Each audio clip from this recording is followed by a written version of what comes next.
दोस्तों आज जो हमारा वीडियो का टॉपिक है वो रहेगा विलियम शेक्सपियर के ऊपर। तो इसके पहले वाले वीडियो में मैंने शेक्सपियर के बारे में जो उनकी बायोग्राफी है, जो बायोग्राफी से रिलेटेड जितने भी की फैक्ट्स हैं, मैंने उनके ऊपर बात किया है। तो अगर आपने वो वीडियो नहीं देखी है तो ऊपर आई बटन पे आप क्लिक करके वो वीडियो जो है वो आप देख सकते हो। तो इस वीडियो में हम क्या करेंगे कि शेक्सपियर के जितने भी वर्क हैं, जितने सारे उनके वर्क हैं और उस वर्क का जो की फैक्ट है हम उसको देखेंगे, क्योंकि शेक्सपियर एक बहुत बड़े राइटर हैं। तो इनके लगभग सारा जो वर्क है उसका जो स्टोरी है, मैंने यानी कि जो आप उनका ड्रामा पढ़ोगे, जो आप पोयम पढ़ोगे, सोनेट पढ़ोगे, तो वो सारा का सारा यूट्यूब पर अवेलेबल है। तो मैं उसके ऊपर नहीं जाऊंगा। मैं क्या करूंगा कि जितने भी की फैक्ट्स हैं उन सारे वर्क के, उस सारे की फैक्ट को मैं आपको बताते चलूंगा। तो पहला जो उनका वर्क है वो है टू जेंटलमैन ऑफ बरोना, जो कि पब्लिश हुई थी 1589 में। ठीक है, ये शेक्सपियर का पहला वर्क है और इसमें जो हीरोइन होती है, जो एक्ट्रेस होती है, उसका जो ड्रेस होता है लड़के के कपड़े में होता है। तो वो लड़के के कपड़े में ड्रेस जो है वो पहनती है, लड़के के कपड़े जैसा। ठीक है, तो ये जो आप फिगर देख रहे हैं वो वरोना का फिगर है, ये शायद इटली में है। तो ये शेक्सपियर का पहला वर्क है। अगला जो उनका वर्क है वो है द टैमिंग ऑफ श्रीव, जो कि पब्लिश हुई थी 1591 में।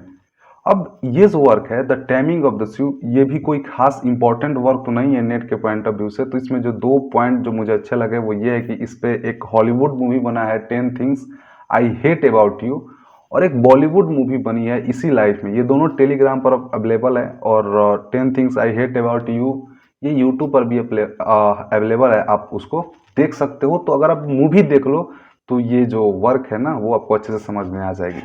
तो जरूरी नहीं है कि आप इसका समरी पढ़ो, आप मूवी देखो, अच्छा भी लगेगा और समझ में भी आ जाएगा। अगला जो उनका वर्क है वो है टीटस एंड्रोनिक्स, जो कि पब्लिश हुई थी 1591 में।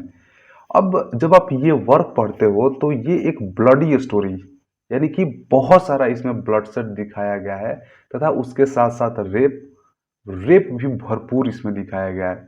और ये जो ब्लड स्टोरी और रेप है वो जब आप सेनिका का वर्क पढ़ते हो, जो सेनिकन ट्रेजेडी है, जैसे कि मार्लो ने एक बहुत ही फेमस वर्क लिखी थी, वो वर्क थी शायद, देखिए ध्यान पर नहीं आ रहा है, लेकिन मार्लो ने इंस्पायर होकर बहुत ही जबरदस्त वर्क लिखा था मार्लो ने।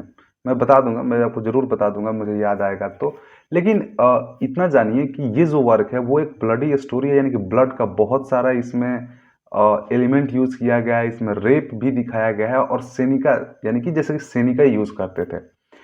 अब दूसरा जो पॉइंट है वो ये है कि it is called most dislike play of Shakespeare, यानी कि ये शेक्सपियर का सबसे ज्यादा डिसलाइक पोएम है, ऐसा माना जाता है, ऐसा कहा जाता है। ये विक्टोरियन पीरियड में इसको बहुत ज़्यादा नापसंद किया गया था। यानी कि जो वर्क था टिटस एंड्रोनिक्स, इसको शेक्सपियरियन जो सॉरी विक्टोरियन एज जो था पीरियड था उसमें इसको बहुत ज़्यादा डिसलाइक किया गया था। लेकिन जब एलिजाबेथन पीरियड चल रहा था तो उस वक्त ये बहुत ज़्यादा फेमस था, यानी कि अपने समय में ये बहुत ज़्यादा फेमस था। ये जो वर्क है वो जॉर्ज पीले और शेक्सपियर दोनों ने मिलकर, एक साथ मिलकर इस वर्क को लिखा था। और उसके साथ साथ शेक्सपियर ने दो वर्क और लिखे हैं, Richard the third and Edward Edward the third. तो ये दोनों वर्क बहुत ज़्यादा इंपॉर्टेंट नहीं है, इसलिए मैंने उसको यहीं पे कंक्लूड कर दिया है। अब अगला जो वर्क है वो है कॉमेडी ऑफ मिरर्स, जो कि पब्लिश हुआ था 1594 में। इस पर भी एक बॉलीवुड मूवी बनी है अंगूर, जो कि राजेश खन्ना सर का मूवी है। तो अगर आप उस वर्क को देखोगे तो बहुत मजा आएगा। ठीक है, इसका जो प्लॉट है वो है मिस्टेकन आइडेंटिटी, मतलब कि लोग जो है वो भूल जाते हैं सामने वाला कौन है, समझ में ही नहीं आ रहा। जैसे कि आप डबल रोल जो मूवी देखते हो, जैसे कि एक बहुत जो मेरी फेवरेट मूवी है कॉमेडी में, बड़े मियाँ छोटे मियाँ। तो इसमें आपको समझ में ही नहीं आएगा कि अरे सामने भी अमिताभ बच्चन दिखाई दे रहा है, वहां भी अमिताभ बच्चन दिखाई दे रहा है, अब इसमें रियल कौन है। तो ये चीजें क्या है, मिस्टेकन आइडेंटिटी है, और यही इसका मेन प्लॉट है। अब तीसरा पॉइंट में ये बताता है कि it is also considered as farce. तो इसको हम लोग फार्स भी बोलते हैं। फार्स का मतलब क्या होता है कि which is a play relies on impossible situations, यानी कि जैसे मान लीजिए फॉर एग्जांपल कि अब जैसे टॉम एंड जेरी आप देखते हो, तो टॉम एंड जेरी में क्या होता है कि पृथ्वी का ग्रेविटी काम ही नहीं करता है, मतलब वो उड़ जाएगा, वो पहाड़ पर से कूदेगा तो उसको कुछ होगा ही नहीं। तो ये क्या है, इम्पॉसिबल सिचुएशंस है, ये कभी नहीं हो सकता है, लेकिन इसमें किया गया है। It is considered as farce, यानी कि इसमें वो सारे एलिमेंट डाले गए हैं। अब दो वर्क, शेक्सपियर का दो वर्क, कॉमेडी ऑफ इरर्स और टेम्पेस्ट, ये जो दो वर्क है वो दोनों यूनिटी ऑफ टाइम को फॉलो करते हैं। इसके अलावा शेक्सपियर का कोई भी वर्क ना यूनिटी ऑफ टाइम को फॉलो करता है ना प्लेस को फॉलो करता है। तो जो यूनिटी ऑफ टाइम है, प्लेस है, तो इन दोनों चीज को शेक्सपियर का ये दोनों वर्क के अलावा, कॉमेडी ऑफ इरर्स और टेम्पेस्ट, ये दोनों वर्क के अलावा उनका कोई भी वर्क यूनिटी ऑफ टाइम को फॉलो नहीं करता है। अब क्या है कि इन इंडिया ईश्वर चंद्र विद्यासागर, ठीक है, ईश्वर चंद्र विद्यासागर जो कि एक समाज सुधारक थे, सोशल रिफॉर्मर थे, उन्होंने कॉमेडी ऑफ इरर्स का एडॉप्शन करके उन्होंने एक नोवेल लिखा था, भ्रांति विलास। तो ये भ्रांति विलास जो है उसी नोवेल का एडॉप्टेशन है। किस नोवेल का? कॉमेडी ऑफ इरर्स का। अब ये जो वर्क है वो दो सिटी के बारे में बात करता है, सीरिया और यूफिसस। इन दो सिटी के बारे में ये जो वर्क है वो बात करता है। अब इनका अगला वर्क है रोमियो एंड जूलियट, जो कि पब्लिश हुआ था 1595 में। ये दरअसल एक इटालियन स्टोरी के ऊपर बेस्ड है, जिसका एक बार वर्स में ट्रांसलेशन किया गया है और दूसरे बार प्रोज में ट्रांसलेशन किया गया है। ठीक है, बहुत जबरदस्त की पॉइंट है। पहला क्या है कि वर्स में इसको ट्रांसलेट किया गया और दूसरा क्या है, इसको प्रोज में ट्रांसलेट किया गया। ठीक है, तो इसका वर्स में ट्रांसलेशन हुआ था 1562 में और उसका नाम था tragic history of Romeo and Juliet in verse by Arthur Brooke. यानी कि आर्थर ब्रूक ने 1562 में tragic history of Romeo and Juliet, ये जो वर्क है, उसको वर्स में लिखा था। जब ये वर्क प्रोज में लिखा गया तो प्रोज में प्लेस ऑफ प्लेजर के रूप में लिखा गया बाय विलियम पेंटर 1567, यानी कि 1567 में ये जो वर्क है वो प्रोज में भी लिखा गया था और इसका क्या टाइटल था, प्लेस ऑफ प्लेजर, और किसने लिखा था? विलियम पेंटर ने। ठीक है, अब इसकी जो सेटिंग है वो बोरोना में रखी गई है, यानी कि इटली में इसकी सेटिंग जो है वो रखी गई है। अब अगला वर्क है शेक्सपियर का मिड समर नाइट ड्रीम, जो कि लिखा गया है 1595 यानी कि 1595 में। इसका जो थीम है वो है सेक्सुअल पॉसिबनेस, यानी कि सेक्सुअल पॉजिटिवनेस जो है उसमें बहुत ज़्यादा दिखाया गया है और ये थीम है। It is a conflict between Jewish and Christian, यानी कि जो जेविस लोग हैं और जो क्रिश्चियन लोग हैं उनके बीच का जो कन्फ्लिक्ट है, यानी कि भेदभाव, झगड़ा है, उसको इसमें दिखाया गया है। ठीक है, अब इसमें एक कैरेक्टर है बॉटम। बॉटम वो ये कहता है कि I have had a most rare vision, I have had a dream past of wit of man to say what dream it was. ठीक है, तो ये जो लाइन है वो बॉटम के द्वारा बोला गया है और ये लाइन बहुत ज़्यादा इंपॉर्टेंट है क्योंकि ये यूजीसी का क्वेश्चन रह चुका है। अब उनका जो अगला वर्क है वो है Henry of the fourth part 1 and part 2, और ये दोनों वर्क जो है वो 1596 में इसको परफॉर्म कराया गया था।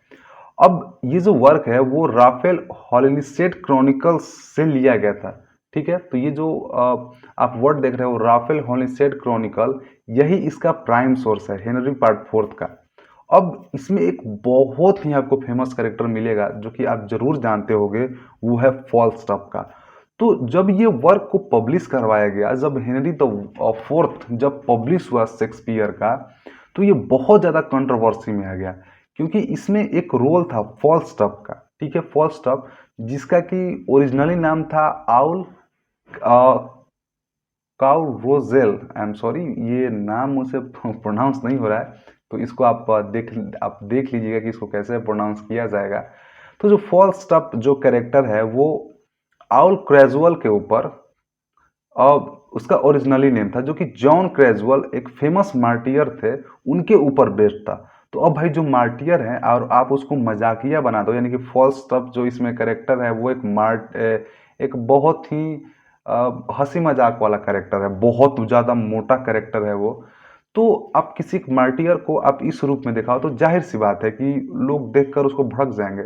फॉर एग्जाम्पल मान लीजिए कि जो आर्मी हमारे देश में शहीद होते हैं, तो उस आर्मी को लेकर हम लोग कुछ एक ऐसा सरकाज़म बना दें जो कि बहुत, मतलब आर्मी का वो जवान है और आप उसको मोटा दिखा दो, आप उसको एक कॉमेडी का रूप दे दो, तो वो कुछ अजीब सा है। क्योंकि जो आर्मी में है वो तो एकदम फिट होगा, पहले तो वो मोटा हो नहीं सकता है, वो तो एकदम बिल्कुल फिट होगा। और दूसरा कि अगर वो आर्मी का है तो उसके अंदर साहस है, करेज है, ठीक है, वो कभी भी एक मतलब कॉमेडी टाइप का नहीं हो सकता है, ठीक है। तो ये जो वर्क है वो बहुत ज़्यादा कंट्रोवर्सी में आ गई थी फॉल्स्टफ के परफॉर्मेंस के कारण। अब जो फॉल्स्टफ है वो प्रेजेंट करता है सेवन डेडली सीन को। सेवन डेडली यानी कि चोरी, डकैती, झूठ बोलना, ये सारे चीज उसमें था। लेकिन फिर भी वो ऑडियंस के द्वारा बहुत ज्यादा लाइक किया गया। यानी कि फॉल्स्टफ ऐसा एक कैरेक्टर था जिसके अंदर सारी बुराइयां थी, फिर भी उसको क्या किया कि ऑडियंस ने बहुत ज्यादा उसको लाइक किया था। अब इसमें जो किंग हैं, जो हेनरी फोर्थ हैं, वो हेल यानी कि प्रिंस का जो नाम है, यानी कि जो राजकुमार है वो हेल है। उसको बोलते हैं कि you are not more than a speech of 62 line. यानी कि वो ये बोलते हैं कि अगर तुम्हारे बारे में ना सिर्फ 62 लाइन बोला जाए तो तुम खत्म हो जाओगे। खत्म का मतलब कि तुम्हारे बारे में 62 लाइन में सब कुछ बता दिया जाएगा। यानी कि तुम राजा के बेटे हो और तुम फॉल्स स्टॉप के साथ रह रहे हो, तुम चोरी डकैती करने जा रहे हो, तो तुम 62 लाइन में खत्म कर दिए जाओगे। ठीक है, ये बात जो है वो किंग बोलते हैं हेल से, यानी कि जो कि प्रिंस था। अब इसमें प्रिंस जो है वो बहुत ही सुंदर रिप्लाई देता है, सिर्फ 1.5 आवर, सॉरी यहाँ पे आवर नहीं होगा, यहाँ पे लाइन होगा, 1.5 लाइन में, कि I sell here after my thrice gracious lord be more my self. यानी बेसिकली इनका मतलब ये था कि एक दिन मैं अपने दम पे यहाँ पे रहूंगा, मुझे किसी की बड़ाई सुनने की ज्यादा कोई जरूरत नहीं है, ठीक है। अगला जो हमारा पॉइंट है वो ये है कि now hello what times of day it lad first word of Falstaff. यानी कि फॉल्स्टॉप इसका बहुत फेमस करेक्टर है, यानी कि ये किंग से, प्रिंस हेल से, ये दोनों इंपॉर्टेंट करेक्टर हैं इसमें। लेकिन ऑडियंस ने किसको पसंद किया था? फॉल्स्टॉप को। और वर्क इसमें क्वेश्चन भी फॉल्स्टॉप पे बहुत बने हैं नेट में। तो आप क्या करोगे कि आप ये याद रखोगे कि जो हेल था, ठीक है, वो मतलब कि जो फॉल्स स्टॉप था उसका जो पहला लाइन था वो ये था कि now hello what times of day is it lad. ये फॉल्स स्टॉप का पहला लाइन था। अब सेकंड पार्ट जब हेनरी द फोर्थ का पब्लिश हुआ तो इसमें जो चीफ जस्टिस थे, ठीक है, जिन्होंने प्रिंस हेल को अरेस्ट किया था पहले पार्ट में, हेनरी द फोर्थ पार्ट 1 में जब उन्होंने प्रिंस हेल को अरेस्ट किया था, तो अब जब सेकंड पार्ट आया, जब राजा मर गए और प्रिंस हेल जो था वो जब राजा बना, तो चीफ जस्टिस जो थे वो बहुत ज़्यादा दुखी हो जाते हैं। अरे यार, अब तो प्रिंस जो है, जो अब किंग बन चुका है, वो हमको क्या करेगा कि पकड़ लेगा, पकड़ के हमको जेल में डालेगा। लेकिन प्रिंस हेल जो थे वो उनके ऑनेस्टी के कारण उसको, यानी कि चीफ जस्टिस को मोस्ट ट्रस्टेड एडवाइजर बना देते हैं, ठीक है, सबसे ज्यादा विश्वासी आदमी। क्यों? क्योंकि उनको ये लगता है कि जो आदमी राजा के बेटे को अरेस्ट कर सकता है, यानी उसके अंदर जो ह्यूमैनिटी है, उसके अंदर करेज है, उसके अंदर देश को आगे ले जाने की क्षमता है। तो इस चीज के कारण प्रिंस हेल जो था वो, उसने चीफ जस्टिस को मोस्ट ट्रस्टेड एडवाइजर बना दिया। अब इसमें एक लाइन जो है, जो बहुत फेमस लाइन है, वो ये है कि why this happiness getting me sick said by Henry the fourth. तो हेनरी जो राजा थे, जब उनको, जब क्या हुआ कि जब आप स्टोरी पढ़ोगे तो आप उसमें पता चलेगा कि जब प्रिंस था, जब वो राजा बनने के कगार पे था, जब वो राजा बनने लगा, उसके अंदर सारी अच्छाइयाँ चीज आ गई और वो बोलता है कि पापा मैं जो ये राज्य है मैं अच्छे तरीके से संभाल लूंगा। तो हेनरी जो थे वो बोलते हैं कि why this happiness getting me sick. यानी कि ये जो खुशी की बात है वो मुझे बीमार क्यों कर रहा है? मुझे तो खुश होना चाहिए कि जो मेरा बेटा जो चोर उचक्के के साथ रहता था और अब वो इस जो हमारा राज्य है उस राज्य को आगे बढ़ाने के लिए जा रहा है, वो सुधर चुका है। तो ये खुशी मुझे बीमार क्यों कर रही है? ये बहुत ही फेमस लाइन है हेनरी द फोर्थ पार्ट 2 का, ठीक है। अब अगला वर्क है merry merry wives of Windsor, जो कि पब्लिश हुई थी 1597 में, ठीक है। तो ये जो वर्क है वो क्वीन एलिजाबेथ फर्स्ट के रिक्वेस्ट के बाद बनाया गया था, क्योंकि वो फॉल्स्टॉप, अब ये देखिए यही है फॉल्स्टॉप, बहुत मोटे ताजे तगड़े आदमी। तो वो फॉल्स स्टॉप से इतना ज़्यादा इम्प्रेस्ड हो गई थी कि क्वीन एलिजाबेथ ने शेक्सपियर से रिक्वेस्ट करके ये बोला कि आप एक और वर्क बनाइए जिसमें जो लीड एक्टर हो वो फॉल्स स्टॉप हो, जो मेन हीरो हो वो फॉल्स स्टॉप हो। और उसके बाद शेक्सपियर ने वर्क लिखा मैरी वाइफ्स ऑफ विंडसर। ठीक है, अब दोस्तों इनका अगला वर्क है जूलियस सीजर, जो कि पब्लिश हुई थी 1599 में। इसमें जो कैसियस कैरेक्टर है वो प्लॉट करता है जूलियस सीजर का मृत्यु यानी कि डेथ को। तो जूलियस सीजर एक बहुत ही अच्छा राजा था। आप पढ़ना, इसका समरी पढ़ सकते हो, यूट्यूब पर बहुत सारे इस पर वीडियो अवेलेबल है, आप उसको देख सकते हो। तो उसमें कैसियस जो है वो जूलियस सीजर का डेथ जो है उसको प्लॉट करता है। और जो जूलियस सीजर का लास्ट वर्ड था वो ये था कि यू टू ब्रूटस, यानी कि ब्रूटस जो था वो जूलियस सीजर का सबसे प्यारा दोस्त था, सबसे उसका फेवरेट दोस्त था। लेकिन वो भी उस प्लॉट में यानी कि जूलियस सीजर के मृत्यु में वो भी हकदार था। तो जब वो देखता है, जब जूलियस सीजर देखता है कि अरे यार ये तो ब्रूटस जो है वो भी इसमें शामिल है, मुझे मरवाने में ब्रूटस भी शामिल है, तो उस पे वो ये लाइन बोलता है कि यू टू ब्रूटस। अब जब जूलियस सीजर की मृत्यु हो जाती है तब जो मार्क एंटनी है वो एक बहुत बड़ा ऑडियंस को स्पीच देता है। अब वो स्पीच जो है वो बहुत ही ज़बरदस्त है। उसमें वो ये बोलते हैं कि कैसियस ने डेमोक्रेसी के नाम पर जूलियस सीजर की मृत्यु कर दी, तो मैं ये आपके ऊपर छोड़ता हूँ कि आपको कैसियस को मारना है, उसको सजा देना है, या फिर आपको उसको छोड़ देना है। ठीक है, अब अगला जो पॉइंट है वो ये है कि ये जो वर्क है, जूलियस सीजर जो वर्क है वो कहाँ से लिया गया है, प्लूटार्क लाइफ से जो ये वर्क है वहां से ये लिया गया है। अब दोस्तों शेक्सपियर का जो अगला वर्क है वो है एज यू लाइक इट, जो कि पब्लिश हुई थी 1599 में। ये एक पेस्टोरल कॉमेडी है। इसकी सेटिंग जो है फ्रांस में रखी गई है। और जो इसका टाइटिल है, ठीक है, और सॉरी, जो थॉमस हार्डी ने एक वर्क लिखा था, work under the green wood tree, ये जो वर्क है उसका टाइटिल जो है वो लिया गया है एज यू लाइक इट से। यानी कि एज यू लाइक इट में ये लाइन कहीं लिखी हुई होगी कि work under the green wood tree, और ये थॉमस हार्डी का एक वर्क है जो कि टाइटिल, ये टाइटिल है उनके वर्क का, और ये टाइटिल जो है वो एज यू लाइक इट से लिया गया है। अब शेक्सपियर का सबसे जो फेमस वर्क है वो है हेमलेट, जिसको पब्लिश करवाया गया 1600 में। ठीक, अब जो हेमलेट का जो फुल टाइटिल है वो है tragedy of Hamlet Prince of Denmark. वो डेनमार्क के प्रिंस थे हेमलेट, तो इसका जो टाइटिल है वो है tragedy of Hamlet Prince of Denmark. ये शेक्सपियर की सबसे लॉन्गेस्ट प्ले है, सबसे जो मतलब ये ड्रामा है, प्ले नहीं है ड्रामा है, सबसे बड़ा ड्रामा है। अब इसमें साइको एनालिसिस कंसेप्ट जो है वो अप्लाई किया गया था हेमलेट में सिगमंड फ्रायड के द्वारा, जैक लकान के द्वारा और अर्नेस्ट जोन के द्वारा। तो ये तीन लोग थे, Sigmund Freud, Jacques Lacan and Ernest Jones, जो कि तीनों एक साइकोलॉजिस्ट राइटर हैं। इन तीनों ने इस पे साइको एनालिसिस कंसेप्ट लगाया था। जैसे कि फॉर एग्जांपल जब उसका जो चाचा होता है, जो हेमलेट का जो चाचा होता है क्लॉडियस, तो एक समय ऐसा मिलता है हेमलेट को कि हाँ ठीक है, ये समय मतलब वो अकेले मिलता है क्लॉडियस, और उसको लगता है कि इसको मार देना चाहिए। यानी कि हेमलेट जो है वो ये सोचता है कि मुझे अचानक चाचा क्लॉडियस को मार देना चाहिए। लेकिन उस वक्त क्लॉडियस जो है वो नमाज पढ़ रहा होता है। तो हेमलेट सोचता है कि अरे यार, अगर मैं इसको अभी मार दूंगा तो इसको तो जन्नत नसीब हो जाएगा। तो वो एक कन्फ्यूजन में फंस जाता है। एक वहां पर एक बहुत ही अच्छा प्रोवर्ब है, टू बी और not to be, to be और नॉट टू बी, यानी कि मारूं या नहीं मारूं, मारूं या नहीं मारूं। मतलब उसके अंदर साइकोलॉजिकल एक कंसेप्ट चलने लगता है कि अरे इसको मार देंगे तब तो जन्नत नसीब हो जाएगा। तो वो इस चीज में फंसता है कि मैं मारूं या नहीं मारूं। तो इसी यहां से साइकोलॉजिकल कंसेप्ट जो है सिगमंड फ्रॉइड के द्वारा लाया गया, जैक लकान के द्वारा लाया गया और अर्नेस्ट जॉन्स के द्वारा लाया गया। और इन तीनों ने थ्योरेटिकल कंडीशन को बहुत ज़्यादा इन्फ्लुएंस किया था।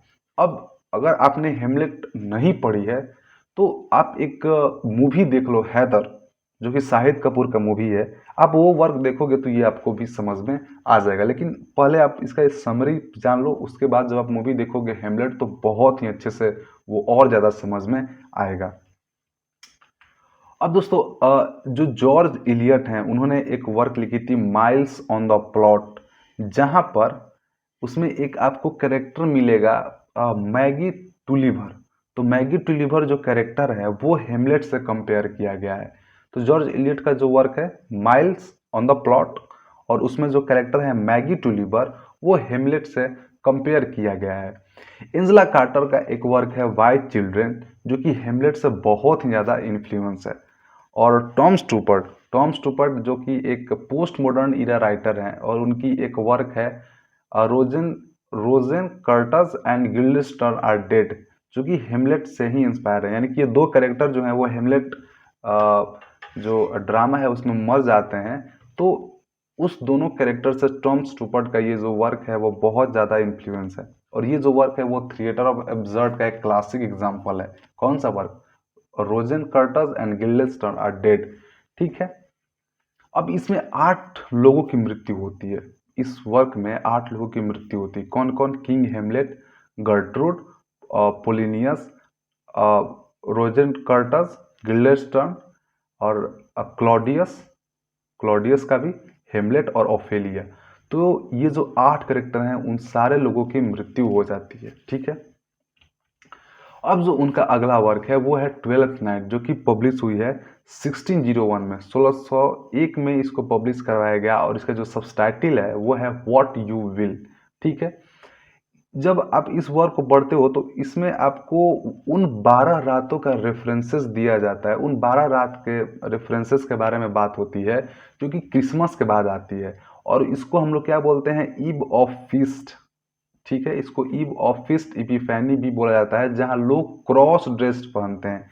यानी कि जो लेडीज लोग हैं वो जेंट्स के कपड़े पहन लेंगे, और जो जेंट्स लोग हैं वो लेडीज के कपड़े पहन लेंगे। ठीक है।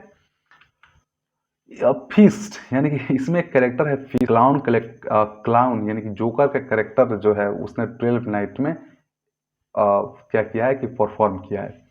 ये जो वर्क है यानी कि जो 12 नाइट जो वर्क है वो विलियम समरसेट मुहागम का एक वर्क केक एंड एली। तो जो केक एंड एली जो वर्क है विलियम समरसेट मुहागम का, वो इस वर्क से बहुत ज़्यादा इन्फ्लुएंस है 12 नाइट से। और इसका जो सबटाइटल है वो ये है कि the skeleton in the cupboard, the skeleton in the cupboard, यानी कि cake and ale the skeleton in the cupboard, जो कि पब्लिश हुई थी 1930 में। विलियम समरसेट मुहागम का ये वर्क 12 नाइट से बहुत ज़्यादा इंस्पायर है। अब इसमें क्या हुआ कि मुहागम ने एक मतलब कि Muhammad drew his title from the remark of sir Toby Belch. तो सर जो टॉबे ब्लिच हैं उनसे इंस्पायर होकर उन्होंने ये टाइटल भी रखा था केक एंड एली। ठीक। अगला उनका वर्क है ओथेलो, जो कि पब्लिश हुआ था 1603 में। तो इसके ऊपर भी एक शायद नहीं, हाँ, ओथेलो के ऊपर भी एक मूवी बन चुका है जिसका अजय देवगन उसमें एक्टर हैं, सैफ अली खान है ओथेलो। तो ओमकारा उस मूवी का नाम है। बहुत ही जबरदस्त मूवी है, जो उसमें इयागो यानी कि जो ओथेलो में जो इयागो कैरेक्टर है उसमें सैफ अली खान ने उसको क्या किया है कि उसको मतलब उस रोल को निभाया है। उसमें लंगड़ा त्यागी उनका नाम होता है। बहुत ही जबरदस्त कैरेक्टर है। तो ये जो ओथेलो है वो 1603 में पब्लिश हुआ। और ट्रायलस एंड क्रिसेडा जो कि 1602 में लिखा गया था। ठीक है। और तो ट्रायलस एंड क्रिसेड जो कि 1602 में लिखा गया था, जो कि जॉफ्री चौसर, ठीक है, जॉफ्री चौसर ने इस वर्क को लिखा था। और ये वर्क जो है वो ट्रोजन वॉर के ऊपर बेस्ड था। ठीक। तो जो शेक्सपियर ने क्या किया कि 3 जगह से उन्होंने प्लॉट को उठाया। मतलब कि ओथेलो बनाने के लिए, ओथेलो वर्क को लिखने के लिए उन्होंने 3 जगह से सोर्सेस लिए। पहला है ट्रायलस एंड क्रिसेड बाय चौसर, फिर जॉन लेडगेट का ट्रोय बुक, और तीसरा जो है जॉर्ज चैपमैन, जिन्होंने ट्रांसलेट किया था होमर का इलियाड इंग्लिश में। तो शेक्सपियर ने उनसे भी कुछ रेफरेंसेस उठाकर उन्होंने वर्क लिखा ओथेलो। ठीक। अब ओथेलो का जो सबटाइटल है वो है tragedy of Othello the Moor of Venice. तो ये जो है इस वर्क का सबटाइटल है। सैमुअल कॉलरिज का वर्क इयागो जो है वो, तो सैमुअल कॉलरिज ने इयागो को एक मोटिवलेस मैलिग्निटी बोला है। यानी कि कोई मतलब नहीं उसका, वो जो मन तो करता है, उसको वैसे करना नहीं चाहिए, लेकिन वो जो चाहता है वो करते रहता है। तो सैमुअल कॉलरिज ने इयागो को मोटिवलेस मैलिग्निटी कहा है। अब विलियम कैक्सटन का नहीं, ये जो वर्क है ना वो विलियम कैक्सटन का एक वर्क है हिस्ट्री ऑफ ट्रॉय, उसको बहुत ज़्यादा इंस्पायर किया है। तो विलियम कैक्सटन ने हिस्ट्री ऑफ ट्रॉय जो वर्क है उससे इंस्पायर वर्क है ये। अब इसका जो थीम है वो है सेक्सुअल जेलसी। तो अब जब तक आप इस वर्क को पढ़ोगे नहीं, जब तक आप इसको यूट्यूब पर या फिर कहीं भी जाकर जब तक आप इसका समरी नहीं देखोगे तब तक ये नहीं समझ में आएगा कि सेक्सुअल जेलसी जो है वो इसका थीम कैसे है। अब दोस्तों अगला जो वर्क है शेक्सपियर का वो है किंग लियर, जो कि पब्लिश हुई थी 1605 में। ये जो प्ले है वो लिया गया है लियर ऑफ ब्रिटेन से, ठीक है। और किंग लियर एक मिथिकल किंग है। अब वो सच में किंग लियर थे या नहीं थे ये कोई नहीं जानता, लेकिन ये एक मिथिकल किंग है। अब जॉर्ज बर्नार्ड शॉ जिन्होंने शेक्सपियर को क्रिटिसाइज भी किया है, तो उन्होंने ये बोला कि दुनिया में चाहे जो लोग हैं, कोई भी लोग शेक्सपियर से ज़्यादा यानी कि किंग लियर से बेहतर ट्रेजेडी कोई नहीं लिख सकता है। तो ये जॉर्ज बर्नार्ड शॉ का स्टेटमेंट था। नाहम टेट ने एक दूसरा वर्क लिखा लियर, उसमें क्या हुआ कि उन्होंने हैप्पी एंडिंग दिखाया है, ठीक है। अब इसमें अब ये तो ट्रेजेडी है, लेकिन नाहम टेट को ये बात पसंद में नहीं है कि अरे यार ये कौन सी बात है कि जो मेरी मतलब बेटी है जो सब काम अच्छे से करे और वही ज़्यादा सफ़र करे। तो उन्होंने क्या किया कि नाहम टेट ने इस वर्क का एक हैप्पी एंडिंग दे दिया कि ठीक है, जो लड़की जिसको कॉर्डेलिया जो थी जिसको सबसे ज़्यादा सफ़र करना होता है उसको उन्होंने आराम से दिखाया और उसको एक हैप्पी एंडिंग दे दिया। जेन ऑस्टन का एक बहुत ही फेमस लाइन है कि if I love you less I able to tell you more. यानी कि अगर मान लीजिए कोई आपसे पूछता है कि तुम मुझे कितना प्यार करते हो, तो क्या बताओगे आप उसको कि मैं कितना प्यार करता हूँ। अगर हम लोग थोड़ा कम प्यार करेंगे तब तो बता सकते हैं ना कि हाँ भाई देखो मैं तुमसे इतना प्यार करता हूँ, लेकिन आप उसको दिलो जान से चाहते हो, एकदम शिद्दत से उसको मोहब्बत करते हो, तो कैसे बताओगे उसको कि मैं कितना तुमसे प्यार करता हूँ। तो जेन ऑस्टन का बहुत ही फेमस लाइन है कि if I love you less I able to tell you more. अब इसमें गॉनरिल जो करेक्टर है वो एडमंड को एक लेटर लिखती है कि अगर तुम अल्बेनी को मार दो तो गॉनरिल और एडमंड दोनों मिल के इंग्लैंड के ऊपर राज करेंगे। यानी कि दूसरे शब्दों में हम देखें तो गॉनरिल जो थी वो एडमंड से प्यार करती थी कि तुम, अब अल्बेनी जो था वो गॉनरिल का हस्बैंड था, कि तुम अल्बेनी को मार दो और हम दोनों लोग साथ मिल के ना राज किया जाएगा इंग्लैंड पे। अब एक अमेरिकन राइटर हैं हरमन मेलवाइल, उन्होंने इस वर्क से इंस्पायर होकर एक वर्क लिखा मोबी डिक। अब देखिए, अब अगला जो पॉइंट है वो है ब्राइटन इन ऑल। ये एक लाइन है किंग लियर में जो कि यूजीसी का क्वेश्चन है। केंट एंड एडगर, ये जो दो कैरेक्टर हैं, this to speak in the voice of poor man. तो केंट और एडगर जो है ये दोनों लोग पुअर मैन के वॉइस में बोलते हैं। रीजन इन मैडनेस, ये भी लाइन है, बहुत ही फेमस लाइन है। यूजीसी का क्वेश्चन है कि रीजन इन मैडनेस जो है वो किस वर्क ऑफ माने शेक्सपियर के कौन से वर्क से लिया गया है, तो जिसका की आंसर है लियर। अब इसमें केंट जो है वो लियर को बहुत ही ज़्यादा मदद करता है आफ्टर हिज बैनिश। तो लियर जो है वो केंट को बैनिश कर देते हैं कि तुम जाओ, तुमको इस राज से कोई मतलब नहीं है, इस राज से निकलो। फिर भी केंट जो है वो बाहर जाकर भी लियर को बहुत ज़्यादा सर्व करता है। और इस वर्क, अब गॉनरिल और रीगन ये जो दोनों कैरेक्टर हैं वो दोनों के दोनों एडमंड को प्यार करती हैं, ठीक है। Cordelia is referred full child, तो हाँ कॉर्डेलिया को फुल चाइल्ड बोला गया है क्योंकि वो अपने जो उसके पापा पूछते हैं कि ठीक है तुम बताओ तुम उसे कितना प्यार करते हो, तो वो बोलती है कि मैं आपको एक फादर के जितना प्यार करती हूँ। तो उसको यहाँ से उसको निष्कासित कर दिया जाता है कि जाओ, तुमको राज्य का एक भी पार्ट तुमको नहीं दिया जाएगा। तो कॉर्डेलिया तो मूर्खी चाइल्ड थी ना, तभी ना वो बात बोली थी, ठीक है। अब शेक्सपियर का अगला वर्क है मैकबेथ, जो कि पब्लिश हुआ था 1606 में, 1606 में इसको पब्लिश करवाया गया। तो ये जो वर्क है वो होलिनिशेड क्रॉनिकल से बहुत ही ज़्यादा इंस्पायर है। और स्विस रोमांटिक आर्टिस्ट हेनरी फ्यूसिल, जो कि विलियम ब्लैक के एक दोस्त थे, उन्होंने मैकबेथ को जर्मन में ट्रांसलेट किया था, ठीक है। मैकबेथ को हम लोग स्कॉटिश प्ले भी बोलते हैं, ठीक है, इसको स्कॉटिश प्ले भी बोला जाता है। इन 1959 यानी कि 1959 में एक एसे लिखा गया था जो कि बोरिस पेस्टरनॉक ने लिखा था, और क्या था कि Shakespeare Macbeth to Raskolnikov the protagonist of Crime and Punishment by Fyodor Dostoevsky.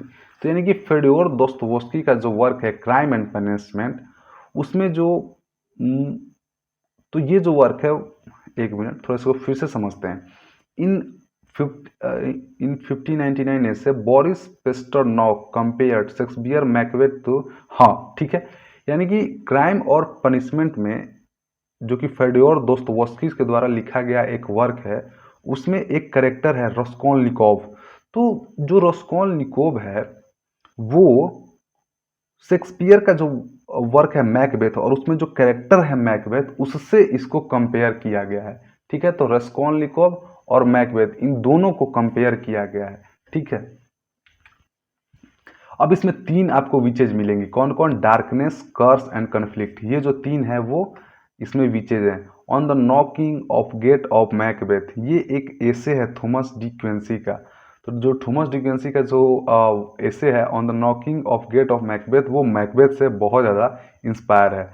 अब मैकबेथ में मैलकलम जो था वो किंग डनकन का सन था। ठीक है, और फ्रेंस जो था वो बनकैनो का सन था, बॉन क्यू का सन था। ठीक, शेक्सपियर का जो विचेज है, यानी कि Shakespeare witches as prophet who hail Macbeth the general early in the play and predicts his ascent of kingship. तो जो ये तीनों विचेज हैं, डार्कनेस, कर्स एंड कॉन्फ्लिक्ट, ये तीनों जो है वो ये बोलती है मैकबेथ से कि तुम एक दिन राजा बनोगे। ठीक, अब देखिए, अब 3 पॉइंट काफी इंपॉर्टेंट है, तो तीनों को हम लोग देखते हैं कि जो विचेस थी, यानी कि जो डायन थी, the witches predict that no one will defeat Macbeth until Dunsinane wood moves. ठीक, अब जब मैकबेथ राजा बन जाता है तो वो जाता है उन विचेज के पास और पूछता है कि ठीक है बताइए कि मैं कभी हारूंगा या नहीं हारूंगा। तो जो विचेज होती हैं वो ये बोलती हैं कि जब तक डंसियन वुड, यानी कि डंसियन जो जंगल है, जब चल के नहीं आएगा तब तक तुम नहीं मरोगे। ठीक, लेकिन ये चीज हो जाता है। अब होता कैसे है कि जब मैकबेथ में जब आप देखोगे, जब मैकबेथ लड़ता है एक दूसरे राजा से, तो दिस अकर्स, यह होता है when the armies who are marching against Macbeth under the direction of Macduff, यानी कि मैकडफ से जब इनका लड़ाई चलता है तो वो क्या करते हैं कि डंसियन जो वुड था, यानी कि फॉरेस्ट था, उसके टहनियों को काट काट ये लोग पहन लेते हैं अपने आप को, यानी कि डिस्गाइज करने के लिए, मैकबेथ से डिस्गाइज करने के लिए, कि बचने के लिए। तब क्या ऐसा लगता है कि जो डंसियन फॉरेस्ट है वो खुद चल के आ रहा है। मतलब कि आप क्या करो कि खुद इमेजिन करो कि आप 10 लोग हो और 10 लोग एक पेड़ का पत्ता पहन लो, उसे कुछ टहनी तोड़ के पहन लो और चलने लगो, तो क्या लगेगा कि खुद एक फॉरेस्ट चल के आ रहा है। ठीक है, तो विचेज ने प्रेडिक्ट किया था कि जब तक डंसियन वुड्स चल के नहीं आएगा तब तक तुम नहीं मरोगे, लेकिन ये चीज हो रहा है ना, ये चीज होता है, ये चीज होता है। अगला जो पॉइंट है जो कि विचेज ने प्रेडिक्ट किया था, that no one will born of a women will kill Macbeth, यानी कि जो अपने माँ के गर्भ से पैदा नहीं हो, जब तक कोई माँ के अपने गर्भ से पैदा नहीं होगा, आई एम सॉरी, यानी कि बेसिकली विचेज का कहना ये था कि अगर कोई माँ के गर्भ से पैदा हुआ है तो वो तुम्हें नहीं मार सकता है, मैकबेथ को नहीं मार सकता है। लेकिन ये चीज भी हो जाता है। अब क्या होता है कि जो मैकडफ था वो एक, उसका जो बर्थ था वो एक अनयूजुअल बर्थ हुआ था। ठीक है, यानी कि जो वो कैसे जन्म हुआ था, तो ऑपरेशन करके, इस तरीके से जान सकते हो कि ऑपरेशन करके उसका जन्म हुआ था।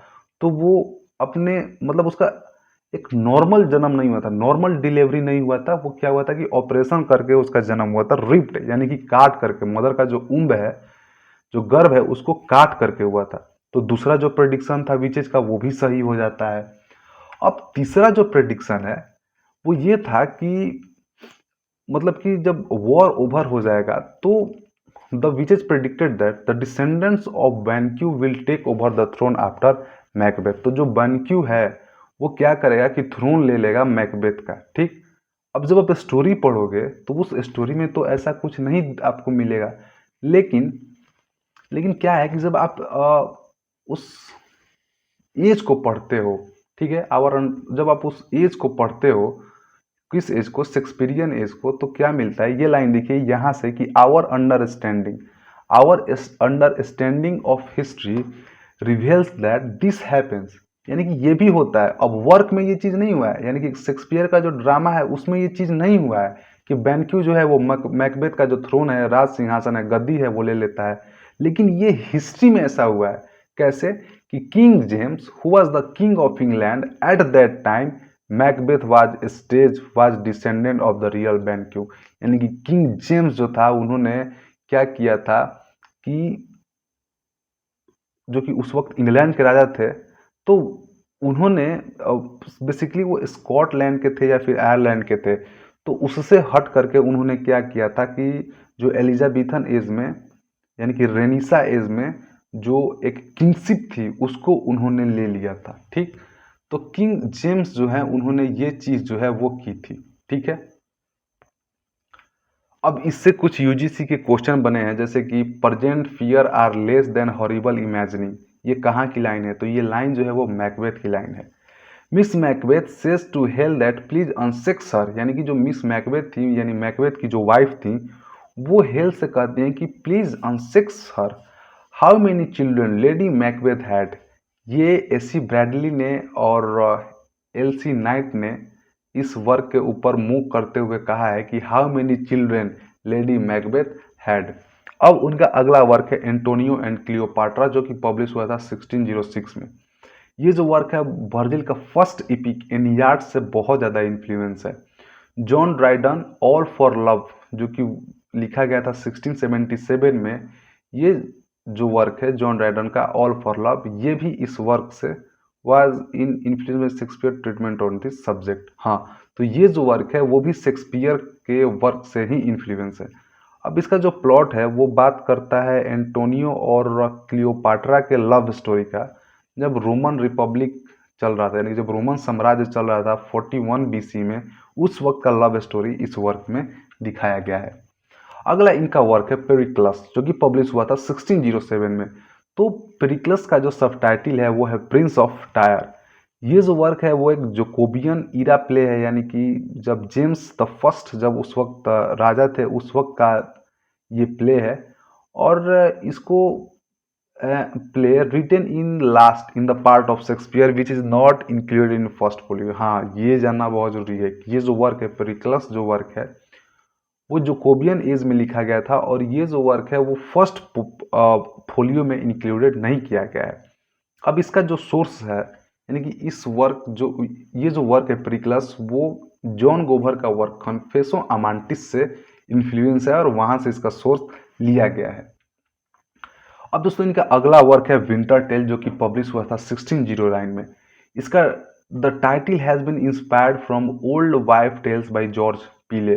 तो जॉर्ज पीले का जो वर्क था जो कि 1590 में लिखा गया था ओल्ड वाइफ्स टेल, उससे ये जो वर्क है उसका टाइटल जो है वो इंस्पायर है विंटर्स टेल। इसका जो प्लॉट है वो रॉबर्ट ग्रीन का एक पेस्टोरल रोमांस है पेंडोस्टो, वहां से प्लॉट लिया गया है। और इसका जो सोर्स है वो लिया गया है एलिस्टिक, जो कि एक ग्रीक प्ले है। ठीक, तो एलिस्टिक जो ग्रीक प्ले है वहां से सोर्स लिया गया है, प्लॉट जो है वो पेंडोस्टो से लिया गया है, और टाइटल जो है वो ओल्ड वाइफ टेल जो कि जॉर्ज पीले ने लिखा था 1590 में, वहां से लिया गया है। अब दोस्तों इनका अगला वर्क है टेम्पेस्ट, जो कि इनका लास्ट ड्रामा है 1610 में पब्लिश हुई थी। ये शेक्सपियर का फेयरवेल है, यानी कि इसके बाद शेक्सपियर ने कोई मेजर वर्क नहीं लिखा, बस कोलैबोरेशन में काम करते थे, लेकिन वो कोई मेजर वर्क खुद से नहीं लिखते थे। अब इसमें एक एविडेंस है कि माइकल डे मोंटेग का जो वर्क है ऑन द कैनिबल्स, तो शेक्सपियर ने यहाँ से रेफरेंसेस उठाया था टेम्पेस्ट के लिए। ठीक है, तो माइकल डी मोंटेग का वर्क ऑफ द कैनिबल्स जो वर्क है वहाँ से शेक्सपियर ने ये जो अपने टेम्पेस्ट वर्क का रेफरेंसेस लिया गया था। अब ये पोस्ट कॉलोनियल का बहुत ही बेस्ट एग्जांपल है। पोस्ट कॉलोनियल मतलब का दोस्तों कि ये कॉन्सेप्ट है, लिटरेरी थ्योरी है पोस्ट कॉलोनियलिज्म, जो कि इसके ऊपर मैं वीडियो बनाऊंगा कभी। तो पोस्ट कॉलोनियलिज्म जो है वो इसका बेस्ट एग्जांपल है। तो टेम्पेस्ट में जो एक करेक्टर है एरियल, वो पोस्ट कॉलोनियलिज्म का एक एग्जांपल है। अब पीबी शैली इस वर्क से बहुत ज़्यादा इंफ्लुएंस थे, और उन्होंने एक वर्क लिखा था with guitar to Jean. With guitar to Jane, जिसमें in which he identified Ariel as poet, जिसमें उन्होंने एरियल को पोएट बोला था, यानी कि पर्सी बुसी शैली का वर्क विथ गिटार टू जेन। इसमें एरियल, उसमें उन्होंने एरियल को क्या बोला था, एक पोएट बोला था। And his sons with poetry, the poetry conveys that Ariel is so close to nature. और उसमें क्या दिखाया गया है कि एरियल जो है वो नेचर के बहुत ज़्यादा क्लोज है। अब अगला पॉइंट है ब्रेव न्यू वर्ल्ड बाय एडलॉस Huxley, taken from title from Tempest. तो ब्रेव न्यू वर्ल्ड जो है, जो कि टाइटिल लिया गया है अल्डोस हक्सली से, ये टेम्पेस्ट से ही टाइटिल लिया गया है। तो टेम्पेस्ट जो वर्क है वहां से brave New world, Eldhose Huxley का टाइटिल वहीं से लिया गया है। Antonio and Sebastian don't repent और कैलिबन एसोसिएटेड विद अर्थ, ये दो क्वेश्चन बने हैं यूजीसी में कि कैलिबन जो था वो अर्थ से बहुत ज़्यादा एसोसिएटेड था, और एंटोनियो और सेबेस्टियन, ये दो लोग जो हैं वो पश्चाताप नहीं करते। ये दोनों यूजीसी का क्वेश्चन है। अब दोस्तों अगला जो वर्क है वो है टू नोबेल किंग्समैन, जो कि 1613 में पब्लिश कराया गया था। ठीक है, ये इसका जो प्लॉट है वो कैंटरबरी टेल, यानी कि चौसर का वर्क जो है कैंटरबरी टेल वहां से लिया गया है।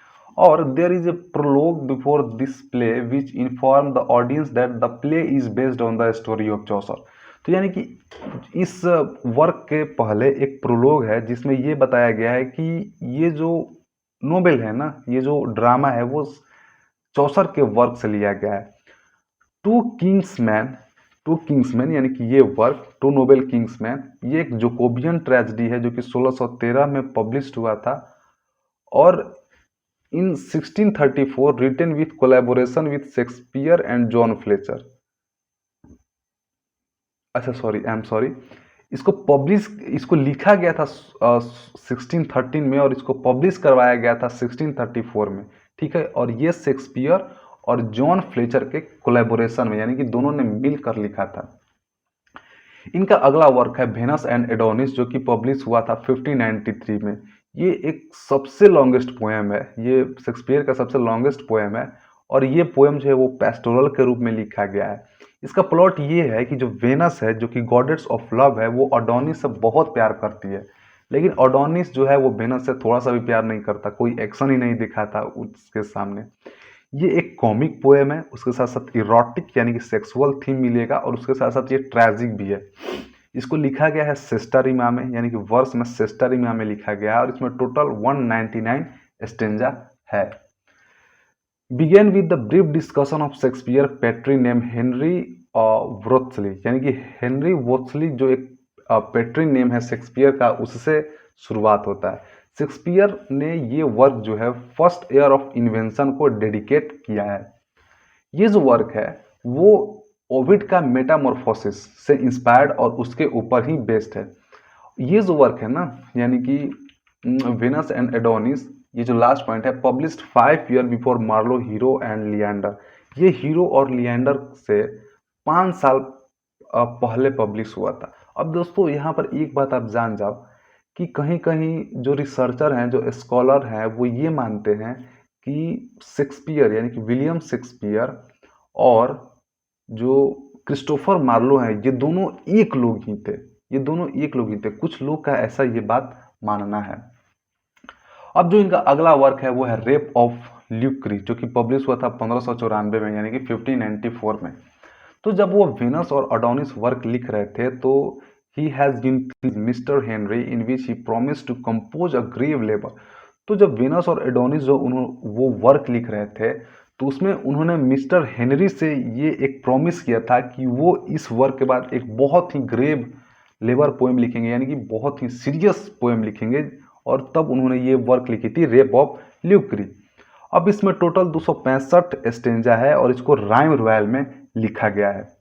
The poem start with prose dedication directly to Henry Wriothesley, who is also termed as Earl of Southampton, and the letter begins with love. I dedicate your lordship without the end. This poem start with midirace, यानी कि in the middle.